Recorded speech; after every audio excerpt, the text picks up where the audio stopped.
Mitsubishi Space Star, a Japanese chic car. Maybe a little smaller on the outside, maybe city-like, but it actually surprises with its spaciousness. You might be wondering what I'm on about. This is the Mitsubishi Mirage after all. True, but due to certain legal name rights and other lawyer mumbo-jumbo, the car is named Space Star in some countries.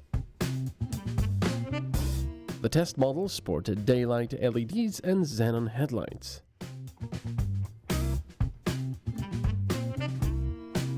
The front is optionally two-tone, which makes the car a little more lively and perhaps a bit naughty.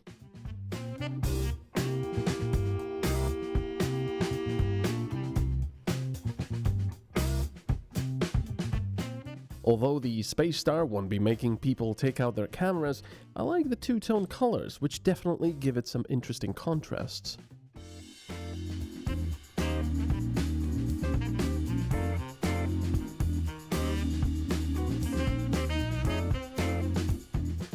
With all cars, especially smaller cars, I always try to look for interesting little details that make it a little bit more special.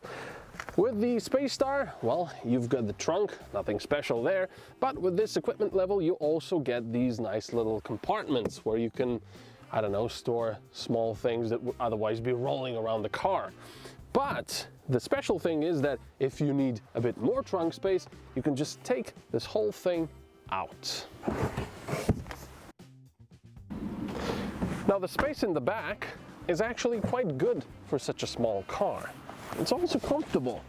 Now you have to remember that the legroom you see here is because the man who is driving has 190 centimeters. So if someone of a more average dimension will be driving, you'll have even more space.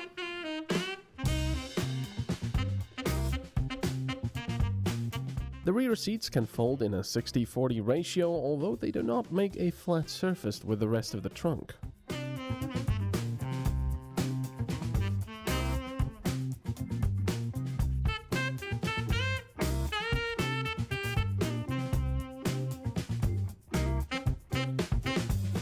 Inside, it's like taking a time machine back some 10 years.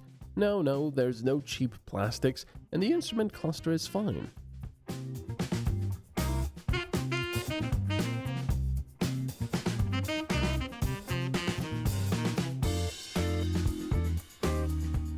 What takes me back here is the CD player and an absence of an infotainment screen. Perhaps I'm a bit spoiled expecting a touchscreen and navigation even in compact cars, but people today can't live without these things.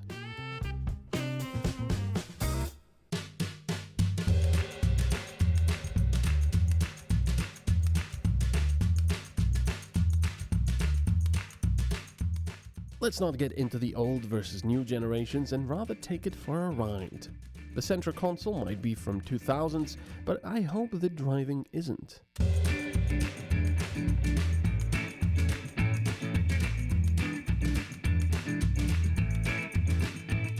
I didn't have any major complaints, although the servo was a little odd. It made the steering stiff at lower speeds and lighter at higher speeds.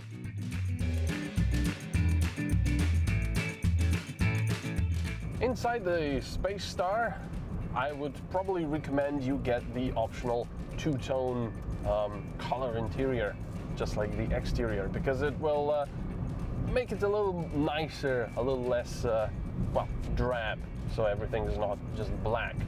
The center console, the climate controls and the radio, it's a little bit old-fashioned by now. There's no infotainment display or anything like that. It works, of course. It's got a CD player even.